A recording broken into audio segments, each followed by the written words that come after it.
ಆ, ಹ್ಮ್. ನಮಸ್ಕಾರ ಸ್ನೇಹಿತರೆ, ರೈತ ಬಾಂಧವ್ರೆ. ನಾ ಇವತ್ತು ನಿಮ್ಗೆ ಕಬ್ಬಿನ ಬಗ್ಗೆ ಒಬ್ಬ ನಮ್ಮ ರೈತರ ಜೊತೆ ಮಾಹಿತಿ ಕೊಡಾಕ್ ಬಂದೀನಿ. ಏನಪ್ಪಾ ಅಂತಂದ್ರ, ಈ ಕಬ್ಬನ್ನ ಹಚ್ಚು ಮುಂದ ಅಗಿ ಉಸಿ ಹೋಗ್ತಾವೋ ಇಲ್ಲೋ, ಯಾವ ತರ ಇದು ಗ್ರೋತ್ ಬರ್ತದ ಅಂತಕ್ಕಂಥದ್ದು ನಮ್ಮ ರೈತರಿಗೆ ಕೇಳ್ತೀನಿ. ಅವ್ರು ಮಾಹಿತಿ ಕೊಡ್ತಾರ.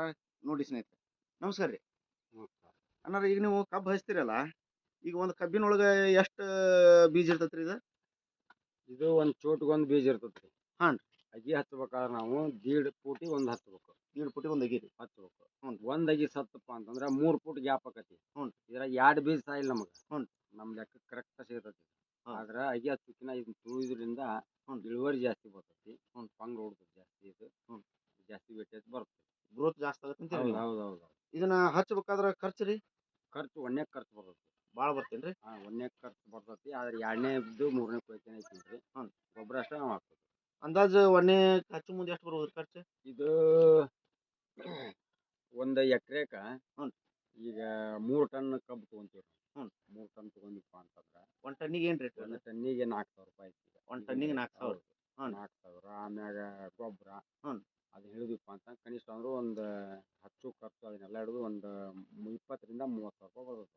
ಒಂದು ಎಕರೆಗೆ? ಒಂದು ಎಕರೆಕ ಒಂದು ಎಕರೆಗೆ 30,000 ರೂಪಾಯಿ ಅಷ್ಟೇ ರೀ? 30,000 ರೂಪಾಯಿ ಬರುತ್ತೆ. ಹ್ಞೂ ರೀ. 2ನೇ ಕುಳೆ 3ನೇ ಕುಳೆಗೆ ಏನಾಕತ್ತಪ್ಪ ಅಂತಂದ್ರ ಹ್ಞೂ. ಗೊಬ್ಬರ ಅಷ್ಟ ನೀವು ಹಾಕೋದು. ಹ್ಞೂ. ಉಳಿದಿದ್ದೇನು ಇರಂಗಿಲ್ಲ ಖರ್ಚು. ಇದಕ್ಕೆ ಯಾವ ಗೊಬ್ಬರ ಹಾಕ್ತೀರಿ? ಇವಕ್ಕೆ ನಾವು ಸಾವಯವ ಹಾಕ್ಬೋದು. ಹ್ಞೂ. ಆಮ್ಯಾಗ ಆರ್ಗ್ಯಾನಿಕ್ ಹಾಕ್ಬೋದು. ಹ್ಞೂ. ಇಲ್ಲಪ್ಪ ಅಂತಂದ್ರ ಹ್ಞೂ.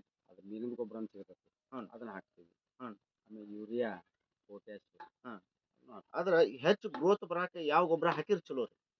ಅಂದ್ರೆ ಈಗ ಸಗಣಿ ಗೊಬ್ಬರ ಅಂತ ಇರ್ತೈತಿ, ಮೀನದ ಸಗಣಿ ಗೊಬ್ಬರ ಅಂದ್ರಿ, ಸಗಣಿ ಈ ಕೋಳಿ ಗೊಬ್ಬರ. ತಳಕ್ ಕಷ್ಟ ಇರ್ತದೆ. ಹ್ಞೂ, ತಳಕ ಆರ್ಗ್ಯಾನಿಕ್ ಜಾಸ್ತಿ ಹಾಕಿದ್ರೆ ಇಳುವರಿ ಜಾಸ್ತಿ ಬರುತ್ತೆ. ಇಳುವರಿ ಜಾಸ್ತಿ ಬರುತ್ತೆ. ಆರ್ಗ್ಯಾನಿಕ್ ಮತ್ತೆ ಇದಕ್ಕೇನಾರ ಹಿಕ್ಕಟ್ಟು ನೀವು ಸ್ಪ್ರೇಗೆ ಮಾಡ್ತೀರೇನ್ರಿ?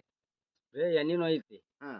ಆ ಎಣ್ಣೆದು ನಮಗೆ ಇದು ಬರಂಗಿಲ್ಲ ಅನ್ನೋದಕ್ಕೆ ಅದನ್ನ ಇದು ಜಾಸ್ತಿ ಇದ್ದಿದ್ದನ್ನ ಹ್ಞೂ. ನಾವು ಗೊಬ್ಬರನ ಹಾಕಿರ್ತೀವಿ. ಅಂದ್ರೆ ಕ್ವಿಕ್ ತೊಗೊಂಡ್ಬಿಡ್ತದೆ. ಹಾಂ ಹಾಂ. ಬಡ್ಡಿಗೆ ಜಾಸ್ತಿ ಒತ್ತು ಬಡ್ಡಿಗೆನ ಕೊಡ್ತೀರಿ? ಒತ್ತು ಕೊಡ್ತದೆ. ಹಾಂ. ಅಂದ್ರೆ ಈ ಮ್ಯಾಗಿಂದ ಶಶಿಗೆ ಒತ್ತು ಕೊಡೋದು ಇಲ್ಲ ಉಪಯೋಗಿಲ್ಲ. ಇಲ್ಲ ಇಲ್ಲ ಇಲ್ಲ.